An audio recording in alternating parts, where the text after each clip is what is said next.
My born name, Lebron Ramon James Sr.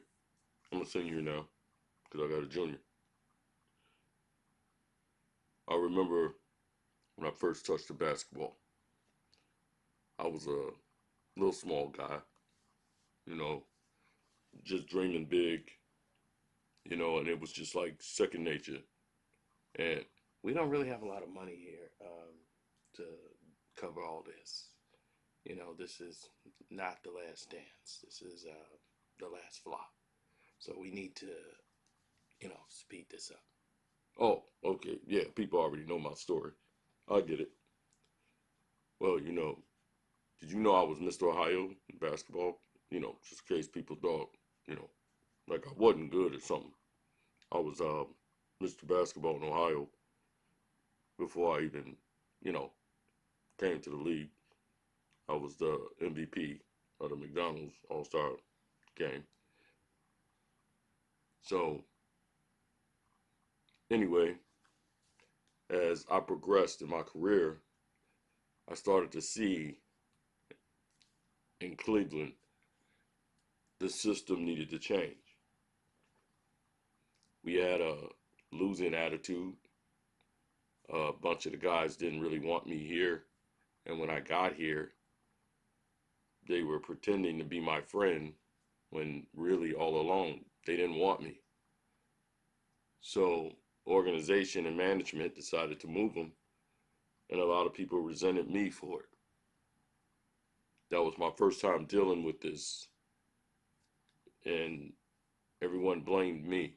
Wasn't my fault, but right then and there, my second year, I knew I was leaving Cleveland. Wow, that's big. Yeah, I mean, they didn't appreciate what I was doing. I was trying to change the attitude here, and fans already disliking me because certain players are gone. But that went away once you start winning some games. Then we made it to the NBA Finals against the Spurs. What happened? It's hard to say, but the guys I don't think was ready for the moment. Well, it comes to look at the numbers. You had one of the worst numbers a superstar has ever had in the NBA Finals. You were outplayed by Igauskas, who was on your team. A lot of your players scored above and beyond what they normally score in the regular season and averaged that in the NBA Finals. Everyone except for you. Yeah, well, like I said, it's a lot of us, it's collectively, it's never one individual, but people saying that's a flop in my career. That was my first finals. But you got swept. You didn't win a game. It wasn't competitive. It was like you shouldn't have been there. But we got there. That's the important thing, and it was a hard struggle, and it was a long road to try to get back. So I kind of knew that we couldn't beat the Big Three, Boston. When did you know that? When they announced it. So when they announced it, you've already gave up? I mean, what was we supposed to do?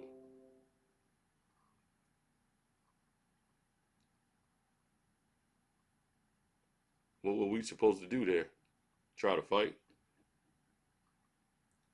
I mean, didn't look like we had a chance.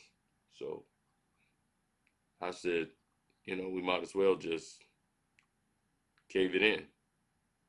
Just try to do the best we can.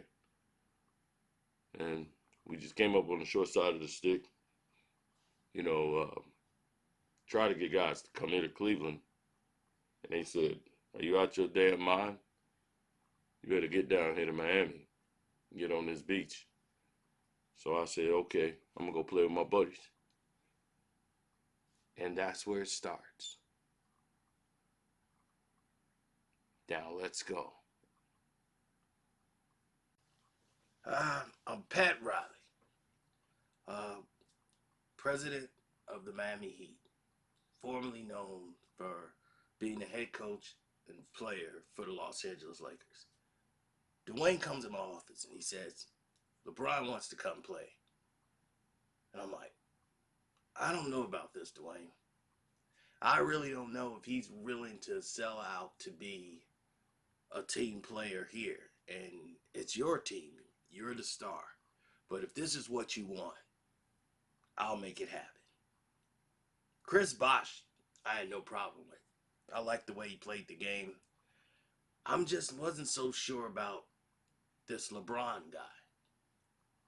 I didn't see a lot of fight in him. So immediately we clashed. Because Dwayne would always tell me he got it. He's got it. Don't worry about it. I got it, coach. He's got it. So once he comes in, he's got these dark shades. He's got entourage and some guy who's like Maverick, the TV show. He comes in there, he's got on some boots that's tracking dirt, and he's bringing it on my basketball court. And the first thing he does, he walks up and he says, I remember saying, hey, I'm LeBron. and I went immediately past him and I said, hey, you, what's your name? I'm Maverick Carter. Yeah, are you a player on this Miami Heat team? He said no. And I said, go have a seat over there. You're tracking dirt on my court. Then I turned to LeBron and I said, this is for players only. This practice, this meeting is for players only. This is your first time here, so you don't know the rules, but Dwayne should have told you. This is how we play here. From that day, me and him butted heads every day. And I was just trying to teach him the game. So I had to work through Dwayne and trust him that he would get LeBron on point. So that's when he developed the system of flopping. Well, I had been perfecting it in Cleveland, working on it, and then by the time I got to Miami, that was my go-to move. I used to use it on the playgrounds.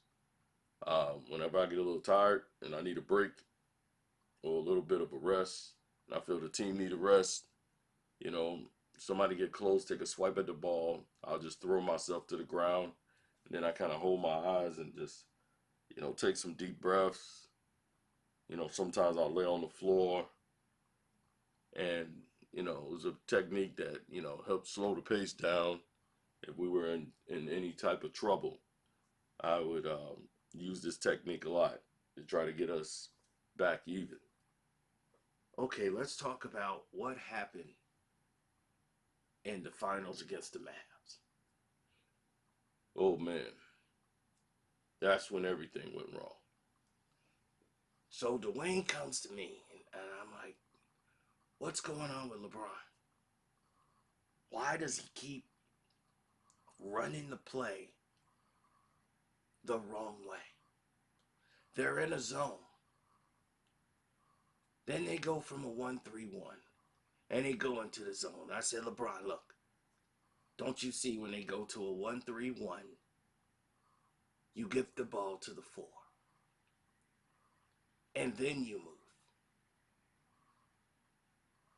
He says, a 1-3 what? And I look at Dwayne and I said, are you kidding me right now?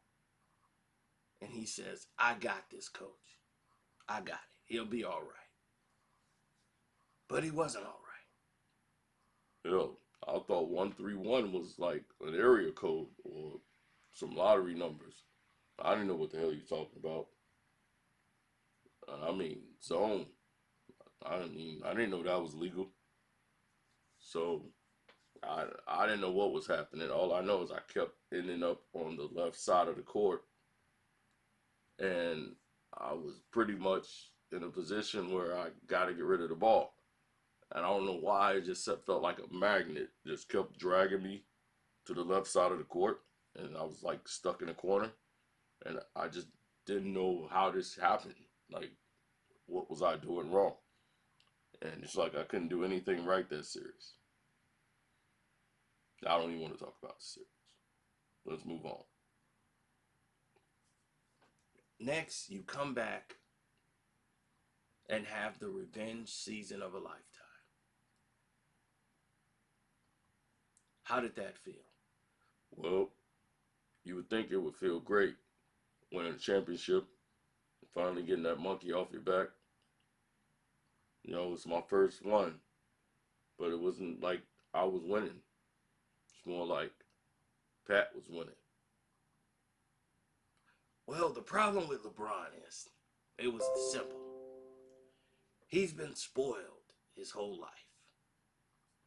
And now someone's there to give him this structural discipline.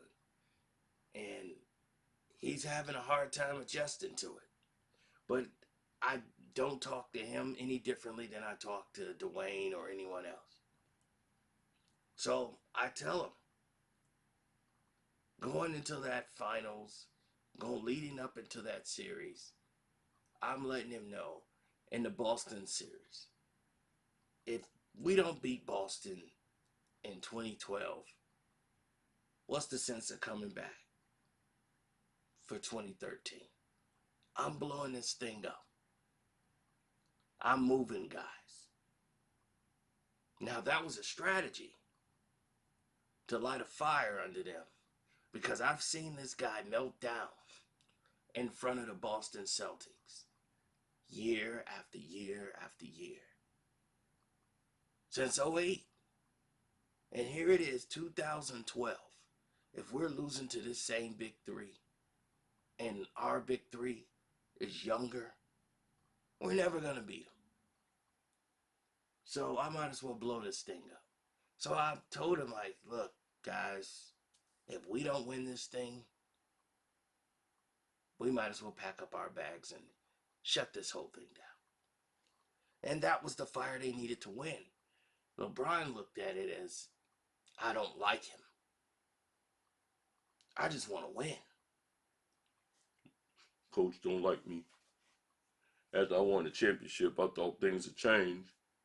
Next year, I come back. It's a doggone practice game. Practice. You know, Mav and, you know, everybody with me, Rich, you know, we talking about business. He come right over in front of them and tell me, Tell your friends they got to go. This is a players only meeting. You know better, LeBron. That's what I told him. No other words were exchanged. He told them to leave, and then he got on the court. Then he pulled me to the side and said, can I speak to you for a minute? And I said, sure. He says, why do you always talk down to me in front of my friends, my my my team? Like, these are my people. Why are you talking down to me in front of them? You always do it. And I said, who's supposed to be here right now? You. They're not supposed to be here. So if you didn't bring them, I wouldn't have to talk down to them. So he felt like he didn't give his credit because they beat a bunch of young players who were very inexperienced to win the championship. No real defining moment for him. Now you're going up against the Spurs. These are defending champions. These are great adversaries. And we would have lost that series because of LeBron, and his legacy would have been tarnished if Ray Allen did not hit that shot from the corner. so Ray Allen hit a shot, and we went to the NBA Finals, and I'm celebrating, and you know, I'm thinking, okay, I got another one. Now it's Ray Allen One, two. Ray Allen did all these wonderful things. I did nothing.